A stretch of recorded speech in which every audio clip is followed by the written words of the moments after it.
সেদিন দেখছিলাম একটা জায়গায় পড়তেছিলাম আর কি, পড়তে পড়তে দেখলাম সক্রেটিস নাকি একদিন রাস্তা দিয়ে যাচ্ছিলেন, যেতে যেতে তার সঙ্গে একজন পুলিশের ধাক্কা লেগে যায়, নিরাপত্তারক্ষী। এবার তিনি বলেন যে কি দেখতে পাচ্ছেন না, দুম করে এরকম একটা ধাক্কা মেরে ফেললেন, আপনি কে মশাই?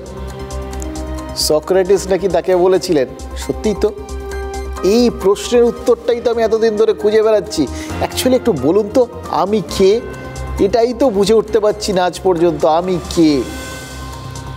কি ফিলোসফিক্যাল চিন্তা ভাবনা দেখুন।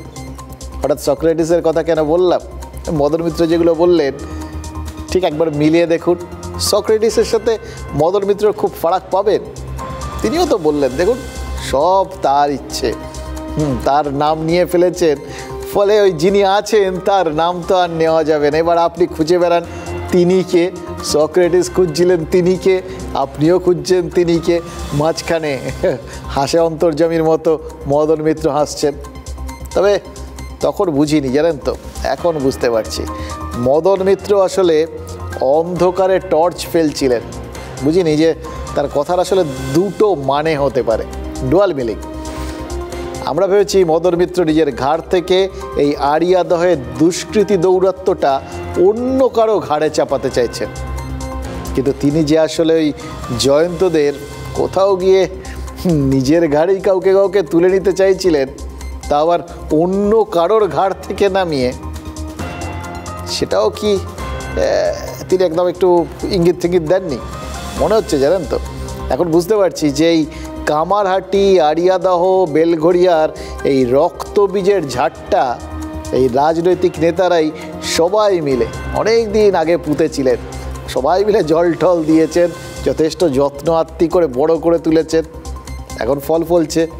তাই তার মালিকানা নিয়ে নিজেদের মধ্যেই তাদের রেষারেষিতে জড়িয়ে পড়েছেন নেতারা, অথচ এই সহজ সত্যটাই আমরা এতদিন বুঝে উঠতে পারিনি। অনেকে বলেন একসময় আড়িয়াদহর মতো এলাকাগুলো থেকেই কামারহাটির নিয়ন্ত্রণ হতো। একসময় বামেদের দাপট, পরে সেটাই পরিবর্তন হয়ে তৃণমূলের দাপটে পরিণত হয়।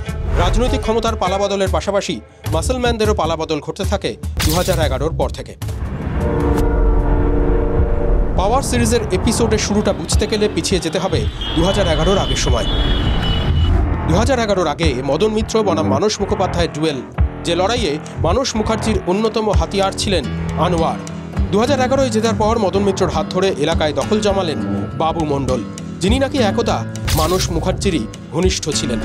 স্বাভাবিকভাবেই পরিবর্তনের জমানার শুরুতেই বাবু বনাম আনোয়ারের ডুয়েল শুরু হয়ে যায় কামারহাটি এলাকায়, যদিও ধীরে ধীরে সরতে হয় আনোয়ারকে। 2011 থেকে 2019 পর্যন্ত তৃণমূলের প্রতিদ্বন্দ্বী ছিল না কেউ। এই সময়টাই নাকি বাবু সেন, বাবু সাহা, বাবু মণ্ডলরাই ছিলেন মদন মিত্রর প্রকৃত মিত্র। কিন্তু বাবু সেন খুন হওয়ার পর বাবু মণ্ডল আর বাবু সাহা বিপদে পড়ে যান, ক্ষমতার অন্দরে ফাঁকা জায়গা তৈরি হয়। 2019-এর পর সেই জায়গাটাই নাকি ভরাট করতে সামনে নিয়ে আসা হয় জয়ন্তকে, জয়ন্ত সিংকে। কামারহাটির সব লোকই আমার লোক, প্রতিটা মানুষই আমার লোক। সে চিন্তা পাড়ার একটা সাধারণ ছেলে হিসেবে পরে শুনলাম খুব মারপিট টারপিট করে, তবে ইদানিং আমি একদমই যোগাযোগ কমিয়ে দিয়েছিলাম ইদানিংকালে। আর যেভাবে গোটা বিষয়টার সঙ্গে ওনার সকলের নাম জড়িয়ে যাচ্ছে, সেটা মানুষের মধ্যেও প্রশ্ন উঠছে যে কীভাবে এটা সম্ভব। এরকম জয়ন্ত সিং আরও অনেক আছে, অনেক খুঁজে পাবেন, অনেক খুঁজে পাবেন। কখনো বিধায়ক, কখনো সাংসদ, সব জায়গায় অবারিত দাঁড় হয়ে ওঠে জয়ন্তর। জয়ন্তর শক্তি যত বেড়েছে ততই জয়ন্ত বিরোধী শক্তিও দানা বেঁধেছে মনে করেন অনেকেই। অনেকেই বলেন মদন মিত্রর হাত ধরে জয়ন্তর উত্থান হলেও প্রতিপক্ষ হিসেবে উঠে আসে রিন্টুরা। সূত্রের খবর জয়ন্তর বিরুদ্ধে যোগ হয়ে যায় বাবু মণ্ডল, যিনি আবার নির্দল কাউন্সিলরও। জানি না বাবু মণ্ডল কি ক্রিমিনাল নয়। এই মুহূর্তে বাবু মণ্ডল একজন কাউন্সিলর, নির্দল হিসেবে জিতেছে। যখন নির্দল হিসেবে জিতেছে নিশ্চয়ই তার একটা জনসমর্থন রয়েছে। কড়া ব্যবস্থা যদি নিতেই হয় তাহলে আমার মনে হয় এই ধরনের যে সিস্টেম পরবর্তীকালে যাতে না হয় তার জন্য কড়া ব্যবস্থা নেওয়া হোক। সমাজ যখন তার সিস্টেমে নেই তখন আপনি কাকে মারবেন আর কাকে ধরবেন। 2011 থেকে মদন মিত্রর বিরোধী আসন কার্যত ফাঁকাই ছিল, কিন্তু জয়ন্ত ও তার সাগরেদদের বাড়বাড়ন্তের ফলে মদন বিরোধী একটা শক্তিও কামারহাটিতে দাঁত ফোটাতে শুরু করেছে বলে খবর। যে বিরোধী শক্তিতে রয়েছে শাসক শিবিরের একটা অংশই, আর এখানেই উঠে আসছে আর এক চরিত্র, যার নাম আনোয়ার। সবাইকে আমি সব করছিলাম, কিন্তু এখন তো সব কাউন্সিলর হয়ে গেছে, এমুক তমুক, আর আমরা যেখানে ছিলাম ওখানেই আছি। আনোয়ারও তো আমার ঈদের দিন আমাকে এই খাবার পাঠিয়েছে। আনোয়ার বাবু কি বাহুবলী? আনোয়ার বাহুবলী মানে ওর এমনি গায়ে কতটা শরীর আছে যাই না, জোর আছে দেখে তো রোগা পাটকা লাগে, তবে শুনেছি নাকি ওর কোনো বেশ সংগঠন আছে ভালো। ক্ষমতার অলিন্দ কখনো ফাঁকা থাকে না। জয়ন্ত আপাতত হেফাজতে, জয়ন্তর ফাঁকা জায়গায় কি আনোয়ারও ফেরার চেষ্টায়।